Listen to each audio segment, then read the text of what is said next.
किसान भाइयों नमस्कार, स्वागत है आपके यूट्यूब चैनल किसान परिवार में। किसान भाइयों, आज हम बात करेंगे कि अभी हमारे फार्म पे क्या सिचुएशन है और अभी हमारे यहाँ वेदर क्या है और हमारी क्या तैयारी है। किसान भाइयों, जैसे कि आप जानते हैं, ये हमारी सी वैरायटी है और हमारे फार्म को अभी लगभग 18 महीने से ज़्यादा का समय हो चुका है और ये हमारा फर्स्ट कमर्शियल फ्रूटिंग सीज़न है, हार्वेस्टिंग सीज़न रहने वाला है।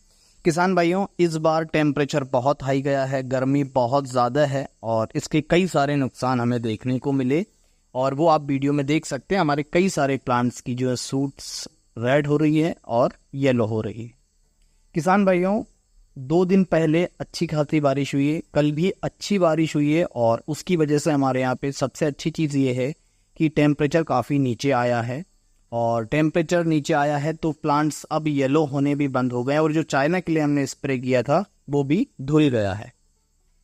कल मॉर्निंग में हमारे यहाँ पे काफ़ी अच्छी बारिश हुई है और जिससे लगभग टेम्परेचर 5 से 6 डिग्री नीचे आया है और ड्रैगन फ्रूट्स के लिए ये बहुत अनुकूल रहने वाला है मौसम। दूसरी चीज़ है किसान भाइयों, ये जो आप देख पा रहे हैं फ्लावर, ये लगभग ख़राब हो चुके हैं क्योंकि टेम्परेचर इतना ज़्यादा था कि ना फ्रूट का साइज़ इंक्रीज़ हुआ, ना बहुत अच्छे से फ्लावर ओपन हुए और ना ही अभी बडिंग दोबारा आई है। बट बारिश होने के बाद आज हमें कहीं थोड़ी बहुत देखने को मिल रही है और 2 से 4 दिन में हमारे यहाँ पे अच्छी खासी बडिंग देखने को मिलेगी। किसान भाइयों, ये जो बारिश आई है अब ये क्या चैलेंजेस लेके आई है और हमें इसके लिए क्या तैयारी करनी है, वो सब हम विषय डिस्कस करेंगे आज। और ये आप देख पा रहे हैं हमारे फार्म का फ्रूट है जो कि हार्वेस्ट होने की कंडीशन में रेडी है। इसका जो वेट साइज़ है वो बहुत कम है, इसके बारे में हम डिस्कस नहीं करेंगे क्योंकि ये चीज़ हमने पहले भी बताई थी कि हमारा जहाँ ये जो बडिंग आई है उसके बाद जो टेम्परेचर बहुत ज़्यादा हाई गया है तो उससे फ्रूटिंग, ये जो अभी अर्ली फ्रूट्स हैं ये सेट होने वाले नहीं। अब यहाँ से ये न्यू बडिंग आएगी और लगभग 15 जून के बाद जो प्रॉपर मानसून आ जाएगा फिर हमें फ्रूटिंग सीज़न देखने को प्रॉपर मिलेगा। किसान भाइयों, बारिश हो जाने की वजह से हमारे आसपास का जो वेदर है वो बहुत ठंडा हो गया है। अब उमस बढ़ेगी और जितनी उमस बढ़ेगी उतने ही हमारे बर्ड्स निकलेंगे।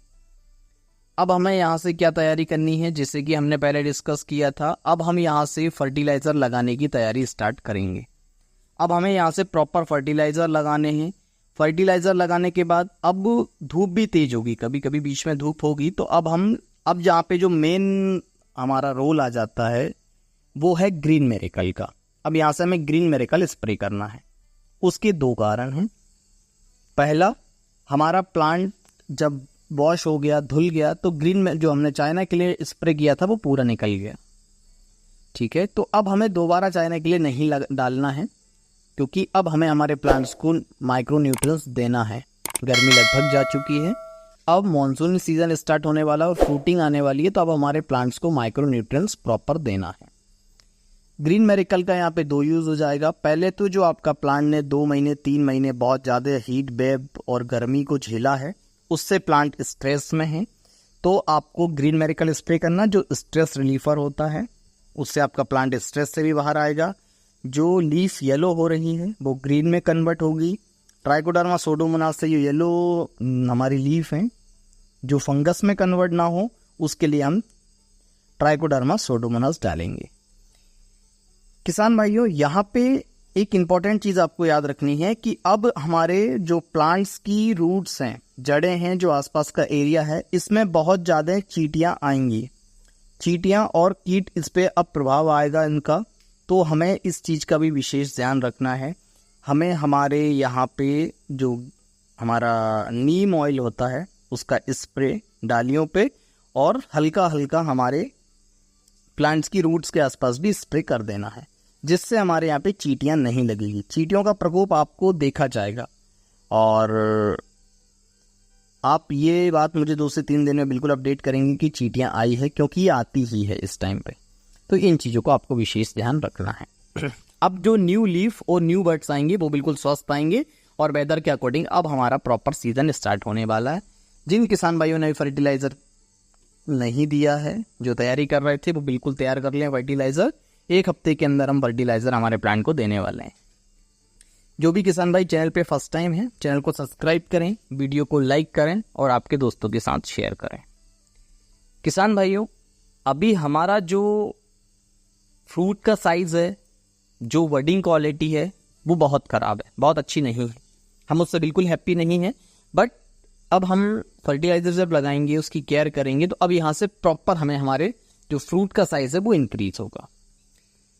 हमारे जो न्यू सूट्स आ रहे थे, न्यू लीफ आ रही थी, वो बिल्कुल रेड हो गए थे। अब हमारा प्लांट जब टेम्परेचर डाउन आया है, क्योंकि 2 जून के बाद, 1 से 2 जून के बाद टेम्परेचर धीरे धीरे लो आने लगा था। 1 को तो बहुत था, हाँ 1 से कम हो गया था, 31 तक बहुत था।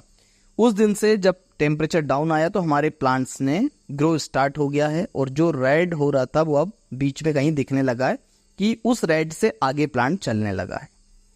तो किसान भाइयों, ये हमारा आज तक का, अभी तक का अपडेट था। बारिश हो गई है। अब हमारे यहाँ पे, आप जब नेक्स्ट वीडियो आप तक आएगी तब तक आप देखेंगे खरपतवार पूरी रिमूव हो चुकी होगी और फर्टिलाइज़र लगाने की पूरी तैयारी हो चुकी होगी। किसान भाइयों, ये सी वैरायटी है, तो जो फ्रूट साइज़ है, लास्ट ईयर हमारा बहुत अच्छा फ्रूट साइज़ रहा था, उसको हम इस बार भी बहुत अच्छे से इंक्रीज़ करेंगे। उसके लिए हम जो फर्टिलाइज़र देंगे वो आगे हम आपसे शेयर करेंगे कि हम किस तरीके से इसकी तैयारी कर रहे हैं और क्या हमारी आगे की तैयारी रहेगी, वो हम सब डिस्कस करेंगे। हम मध्य प्रदेश में हैं और यहाँ पे जो प्रमुख खेती है वो सोयाबीन और गेहूं की है। तो अब हमारे यहाँ के जो भी किसान हैं वो सोयाबीन की तैयारी करेंगे। हमारे यहाँ भी सोयाबीन की बोनी होगी, तो उस बीच में हम आपको अपडेट करेंगे कि अब हमारे ड्रैगन फ्रूट्स में हमारी क्या तैयारी चल रही है। गर्मी बहुत ज़्यादा थी, बहुत सारे उसके नुकसान हमें हमारे फार्म पे देखने को मिले, बहुत कुछ उससे सीखे हैं। इस बार हमने ये डिसाइड किया है और बिल्कुल मार्क कर लिया है कि हमारे जो भी किसान भाई हैं, हमारी जो किसान परिवार फैमिली है, उनको नेक्स्ट ईयर फरवरी से ही हम तैयारी में लगा देंगे, ताकि जो इतना नुकसान हुआ किसान भाइयों का, वो नुकसान अगले साल ना देखने को मिले।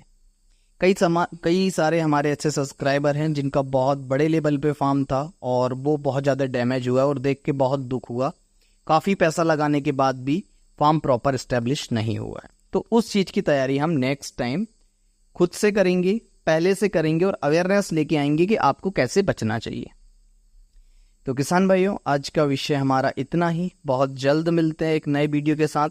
आपके मन में कोई सुझाव है, कुछ क्वेरी है, तो कमेंट्स में आप बिल्कुल आपकी कमेंट्स, हर किसान भाई अपनी कमेंट्स ड्रॉप करें। सभी किसान भाइयों को नमस्कार। वीडियो देखने के लिए आपका धन्यवाद।